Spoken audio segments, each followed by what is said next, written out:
Bienvenue dans ce nouvel épisode de Ça déborde, le podcast Nature Peinture qui t'aide à faire autrement, à devenir ta priorité et à prendre soin de toi sans culpabiliser. Je m'appelle Lucille, je suis psychopraticienne et ici je te parle de mon parcours, mes galères, mes réussites, mes coups de cœur, mes coups de gueule aussi et les clés qui m'ont aidé à avancer et que j'ai à cœur de partager avec toi. Pour que tu apprennes à mieux te connaître, à dépasser tes peurs et tes doutes, pour laisser enfin déborder pleinement qui tu es. Alors installe-toi confortablement et c'est parti.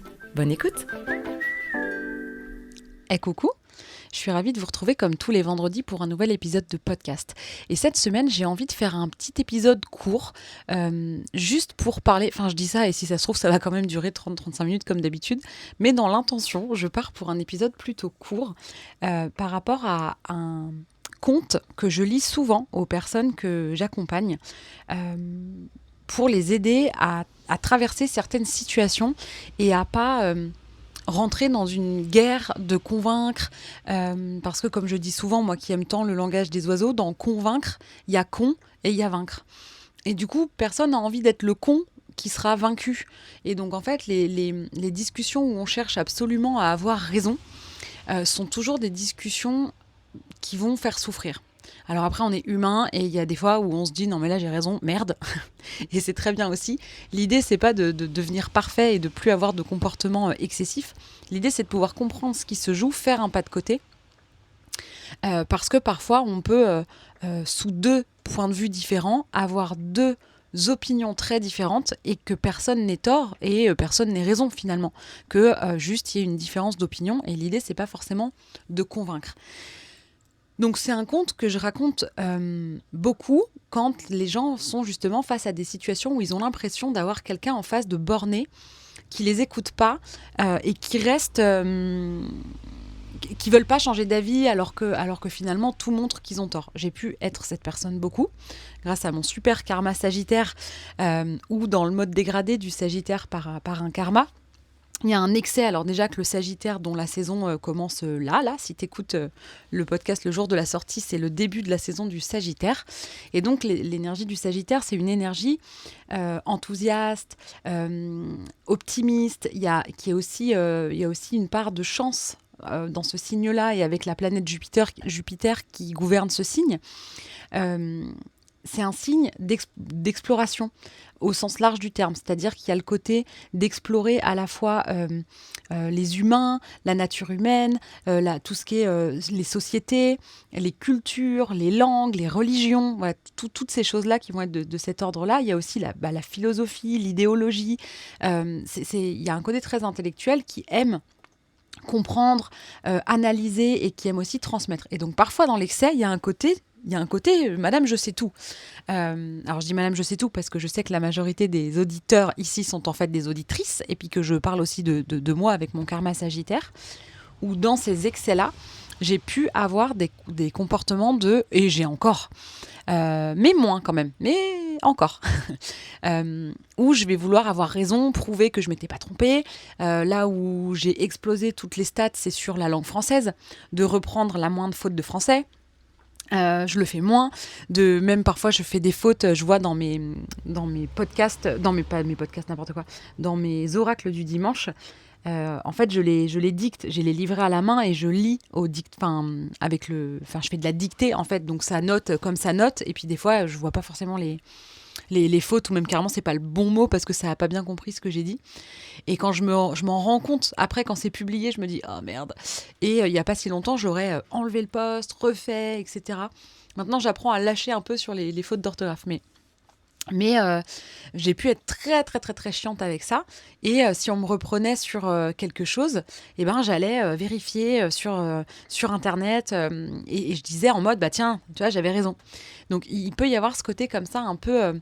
bornée parfois et j'ai pu être celle qui, même devant l'erreur, a du mal à reconnaître ses torts. Donc moi, ça m'est arrivé beaucoup d'être celle qui voit l'herbe bleue et qui n'arrive pas à l'admettre, au lieu de voir l'herbe verte, parce que c'est le nom du conte que j'ai envie de lire.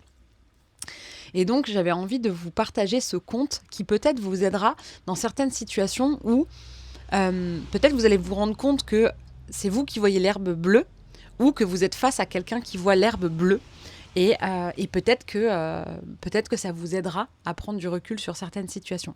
Donc je vous lis ce petit conte et je vous en reparle après. Donc c'est le conte de l'herbe bleue. Un âne dit au tigre : « L'herbe est bleue. » Le tigre rétorque : « Bah non, l'herbe est verte. » La dispute s'envenime et tous deux décident de la soumettre à l'arbitrage du lion, le roi de la jungle. Bien avant d'atteindre la clairière où le lion se reposait, l'âne se met à crier : « Votre Altesse, n'est-ce pas que l'herbe est bleue ?» Le lion lui répond : « Effectivement, l'herbe est bleue. » L'âne insiste : « Le tigre n'est pas d'accord avec moi. Il me contredit et cela m'ennuie.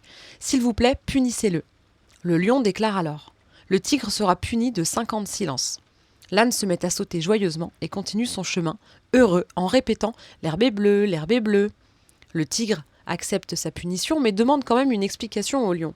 « Votre Altesse, pourquoi m'avoir puni ? Après tout, l'herbe n'est-elle pas verte ?» Le lion lui répond : « En effet, l'herbe est verte. » Le tigre, surpris, lui demande : « Bah alors, pourquoi me punissez-vous ?»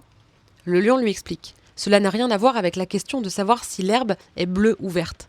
Ta punition vient du fait qu'il n'est pas possible qu'une créature courageuse et intelligente comme toi ait pu perdre son temps à discuter avec un être qui ne se soucie pas de la vérité ou de la réalité, mais seulement de la victoire de ses croyances et de ses illusions. Ne perds jamais de temps avec des arguments qui n'ont aucun sens. Il y a des situations où, quelles que soient les preuves qu'on présente, certains ne sont pas en mesure de comprendre. Et d'autres, aveuglés par leur ego, leur haine ou leur ressentiment, ne souhaiteront jamais qu'une seule chose, avoir raison, même s'ils ont tort. Or, quand l'ignorance crie, la sagesse se tait. Ta paix et ta tranquillité n'ont pas de prix. Donc, c'est un peu une fable dans l'idée. Bon, là, il y a quand même l'idée de l'âne dans l'histoire, on voit comme quelqu'un de stupide, où il y a presque un côté un peu méprisant. L'idée, c'est pas ça. L'idée, c'est juste que peut-être que cet âne, il n'est pas si bête et que peut-être qu'il a une particularité dans les yeux qui fait qu'il perçoit l'herbe comme étant bleue. Et donc, pour lui, l'herbe est bleue, en fait. Et tout ce qu'il veut, là, c'est avoir raison et que le tigre lui foute la paix, en réalité. Et le tigre perd son temps à vouloir forcer l'âne à être du même avec lui et à ce qu'on soit tous d'accord. Pourtant, on est sur quelque chose d'objectif, ou a priori, on est tous d'accord, la couleur de l'herbe. Et dans la vie, il y a plein de situations qui vont ressembler à celle-là, qui vont ressembler à ces moments où on n'a pas la même façon de voir. Et dis-toi que parfois, pense à ça, dis-toi que peut-être tu es le tigre qui voit l'herbe verte et qu'en face, tu as un âne qui voit l'herbe bleue.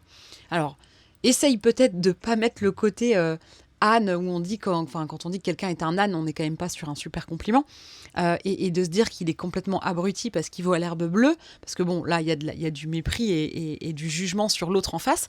Bon, après, si t'as bien fait chier, t'as quand même le droit, mais l'idée, c'est pas forcément de partir du principe que non mais moi j'ai raison, tous les autres sont des ânes qui voient l'herbe bleue, parce que là, on va tomber dans l'excès du Sagittaire, et vous allez venir avec moi dans mon karma Sagittaire, et devenir presque condescendant à dire de toute façon je sais que j'ai raison. L'idée c'est que de comprendre, j'aime bien expliquer aussi ce conte à travers le système nerveux. Parce qu'en fait, le système nerveux, il n'y a que 2 modes. En gros, il est en sécurité ou il est en insécurité. Et quand le système nerveux se sent en insécurité, il va passer en mode sympathique, qui va faire qu'on va fuir ou qu'on va être en colère, se défendre, se battre, en gros. Et quand on est en sécurité, il n'y a pas cette montée, il n'y a pas cette accélération du système nerveux et de tout le corps, le cœur qui accélère, les mots qui sont plus rapides, la voix qui devient souvent plus aiguë, même quelqu'un qui n'est pas en colère, quelqu'un qui va se mettre à parler comme ça en disant « mais ça suffit maintenant, non mais j'ai pas dit ça ». On sent l'aigu comme ça qui monte et les mots qui accélèrent, et là ça veut déjà dire qu'il y a une accélération du système nerveux. Et donc en fait là, le tigre, c'est comme si quelque part il se sentait en insécurité, qu'on ne soit pas d'accord avec lui. Et tout l'enjeu va consister à apprendre à se sécuriser avec qui on est, où on en est, notre manière de voir le monde, sans se dire que notre manière de voir le monde est la bonne et que donc il faut que les autres soient d'accord avec nous. Ça peut vraiment être un des grands travers quand on a beaucoup de Sagittaire dans un thème. Et je le dis parce que bon, là, c'est vrai que je baigne un peu dans le Sagittaire parce que je suis en train de préparer la newsletter pour cette saison qui s'ouvre. Mais il y a vraiment cette idée-là où parfois on peut devenir... L'idée, c'est pas de devenir condescendant et de partir du principe que l'autre a tort et qu'il se gourre, mais que comme on est plus intelligent, on va pas lui répondre. L'idée, c'est de se dire... quand quelqu'un réagit mal, entre guillemets, que quelqu'un fuit ou se braque ou refuse d'admettre qu'il a tort, il faut aussi comprendre qu'en fait, quelque part, la personne, elle est en insécurité, plus que juste colérique ou de mauvaise foi. Alors évidemment, c'est pas forcément conscient, enfin c'est même pas conscient du tout, j'ai envie de dire. Et toi, les fois où tu te sens remis en question et où tu te sens en insécurité, où ça t'énerve, bah t'es peut-être du côté du tigre qui se sent mis en... Mais enfin, viens, on va aller demander à quelqu'un qui sait mieux, on va aller demander à quelqu'un de trancher. Et la preuve, c'est que le lion, en fait, il tranche pas sur l'idée, il donne raison à l'âne parce que l'âne, c'est ce qu'il veut. Voilà, c'est tout. Et que là, perdre de l'énergie à dire non mais l'âne, regarde ça, c'est bleu, on est d'accord que l'herbe n'est pas de cette couleur, machin, ça peut faire une discussion sans fin, ou en plus au final on a l'impression d'être pris pour un con, que la personne se moque de nous, ou qu'elle ne nous respecte pas, ou je sais pas quoi, et ça va ne faire que monter en fait notre propre insécurité. T'as pas besoin que les gens soient d'accord avec toi pour que ce que tu penses soit vrai. Soit vrai dans ta réalité à toi. Souvent, je donne l'exemple de mes oracles ou de l'astrologie. Moi, je trouve que l'astrologie est un outil extraordinaire de connaissance de soi. Ça m'aide beaucoup dans mes propres enjeux et avec mon propre thème. Mais je vois bien que ça aide aussi les personnes que j'accompagne. Quand je donne les enjeux du soleil, lune, ascendant, les gens comprennent mieux qui ils sont, comment ils agissent et de quoi ils ont besoin. Ensuite, le chemin de vie sur lequel je m'attarde beaucoup vient parler de ce qu'on connaît par cœur, qui est dégradé par l'excès, qu'on vient lâcher, et la clé de sortie pour nous qui est en face, et ce qu'on vient apprendre. Donc ça peut aider d'avoir un cap et de s'y retrouver avec ça. Et enfin, la lune noire, qui est l'endroit où on est le plus fragile et en même temps le siège de nos excellences. Donc, le fait de savoir tout ça, et je commence à avoir fait un paquet de thèmes et à accompagner un bon nombre de personnes. Et ça aide vachement et c'est quand même hyper pertinent. Pour autant, si ça se trouve, c'est de la connerie. Si ça se trouve, ça n'a aucun sens. L'astrologie ne fonctionne pas et il n'y a aucune influence et aucun rapport avec le placement des planètes au moment de ta naissance, ni le placement des planètes actuelles. Et je suis complètement prête à entendre ça. Mais même s'il y a des gens qui pensent ça, je ne vais pas du tout chercher à les convaincre. Pas en me disant que c'est des ânes qui pensent que l'herbe est bleue, mais en acceptant que, eux, ils pensent ça. Moi, je pense autre chose. En fait, ça ne vient pas changer la force avec laquelle je crois ça. Ça ne vient pas m'interroger sur le fait que c'est peut-être moi la folle, l'idiote ou je ne sais pas quoi. Ça ne me remet pas en question sur qui je suis, sur ma valeur, sur mes opinions. Tu peux bien me dire que l'astrologie, c'est de la foutaise. Je vais te dire, peut-être.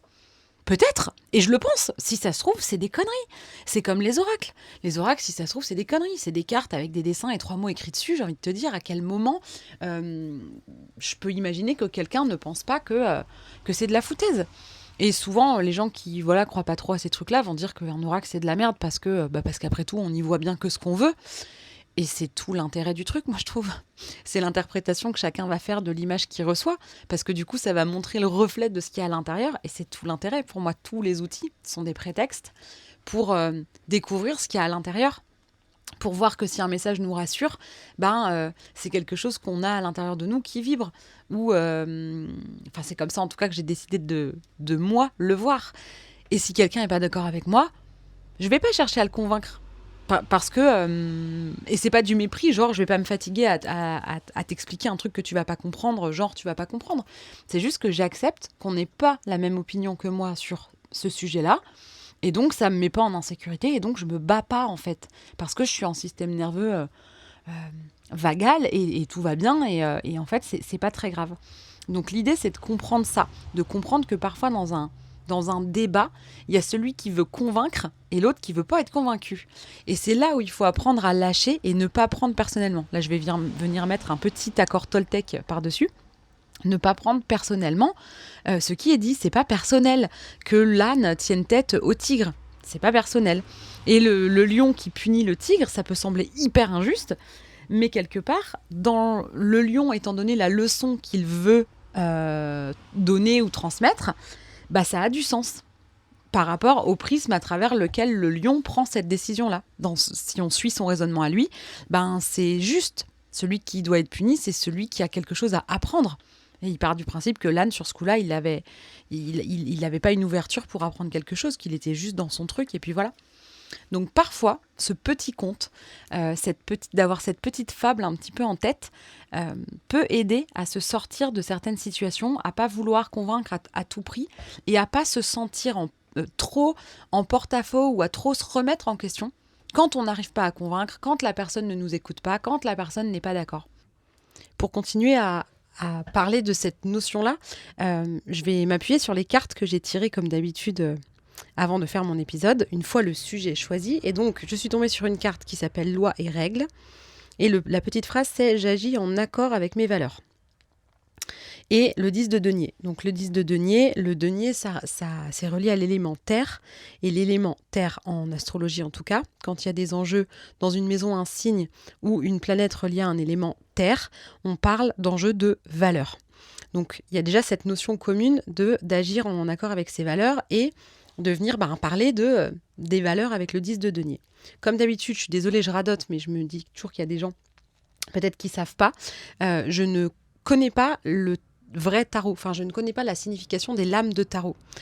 C'est un tarot illustré que j'utilise comme un oracle avec juste cette notion des éléments reliés au denier, aux coupes, aux épées et l'autre, je ne sais même plus ce que c'est, le dernier, il ne va pas me revenir, c'est pas très grave.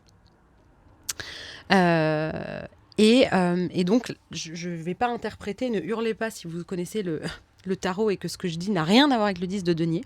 Mais là, je vais vraiment l'interpréter, comme je disais tout à l'heure. Ça ne veut pas dire que j'ai raison ou que j'ai tort. C'est juste ma manière à moi d'interpréter cette carte de tarot qui pourtant a une signification tout autre. Et si ça se trouve, je suis l'âne qui voit l'herbe bleue parce que je regarde à côté de la plaque sur ma carte. Mais c'est pas grave, je prétends pas avoir une vérité absolue, je m'appuie sur une petite phrase et une image pour continuer à parler en fait de ce conte et de ce que ça peut amener comme réflexion. Donc sur cette carte, on voit, alors il y a 2 adultes et il y a 4 enfants et un chien. Donc il y a des enfants qui sont plus loin, qui jouent, ils font la ronde. Il y a une enfant plus près qui a les bras tendus et on dirait qu'elle court comme si elle faisait l'avion, avec les bras comme ça tendus de chaque côté. Et puis il y a les 2 adultes qui sont en train de marcher aussi. Et il y a le chien qui est couché là, tranquille, et qui regarde ce qui se passe. Et puis il y a des ronds un peu partout qui doivent représenter les deniers. Je pense que si je compte, je me rends compte qu'il y en a 10. Il y en a de différentes couleurs, de différentes tailles. Et au final, il y en a un très grand juste au-dessus. Et il y a une espèce de figure géométrique avec des points. Et ça fait un peu comme merde, comment ça s'appelle ? Un cube de Métatron ou une figure un peu comme ça. Et il y a des petites lumières qui pendent au plafond. Voilà, je décris un petit peu la carte. Et en fait, moi, l'impression que ça me fait quand je regarde cette carte, c'est qu'en fait, il y a différentes personnes de différents âges. Il y a des filles, il y a des garçons, il y a même un chien. Et tout le monde n'a pas la même vision des choses. Tout le monde, selon où on se place dans la carte, tout le monde ne va pas voir la même chose.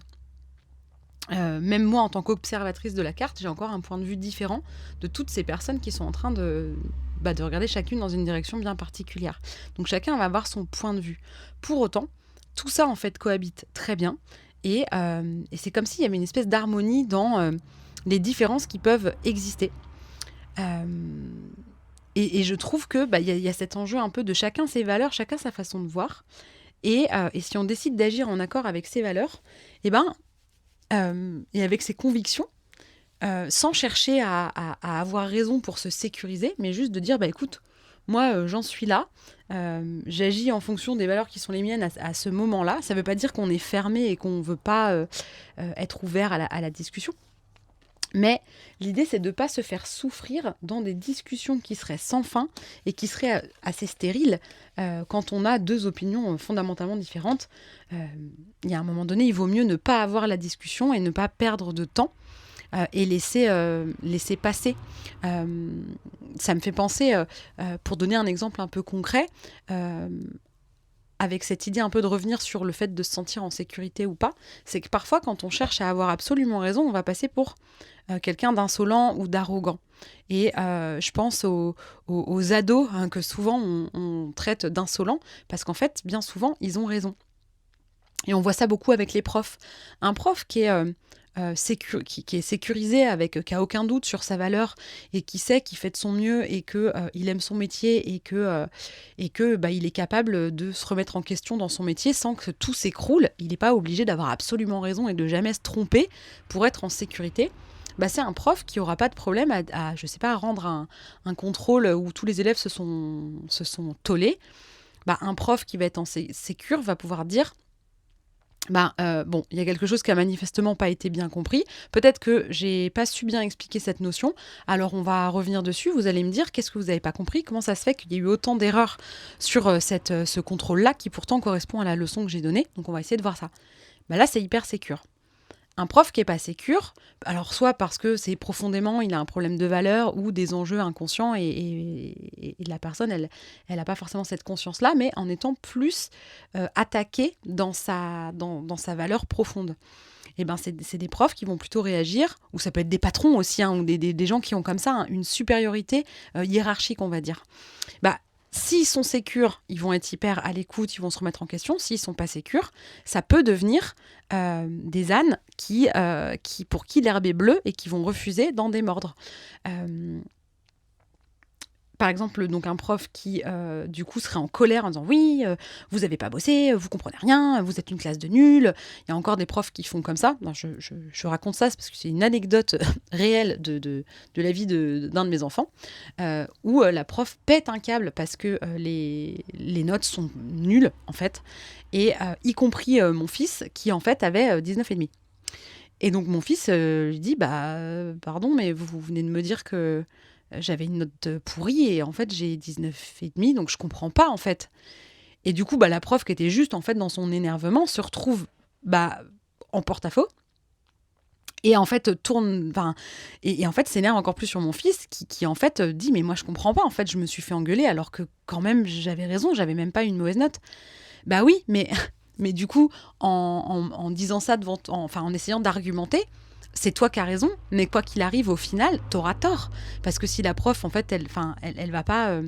faut être sécure pour dire « Ah oui, pardon, excuse-moi, je me suis trompée. » Et donc, quelqu'un qui est pas sécure, il va pas réussir à dire « Ah pardon, je me suis trompée. » Sans se dire « Ah putain, je suis un nul, ça va pas du tout. » Il y a les médecins aussi. Moi, je sais qu'un médecin qui va me dire « Alors là, franchement, je sais pas ce que vous avez, ça me pose une colle, je vais voir avec mes collègues ou je vais vous envoyer vers un spécialiste parce que là, j'atteins les limites de ce que moi, je peux en comprendre. » Moi, je trouve ça tellement safe et tellement sécurisant.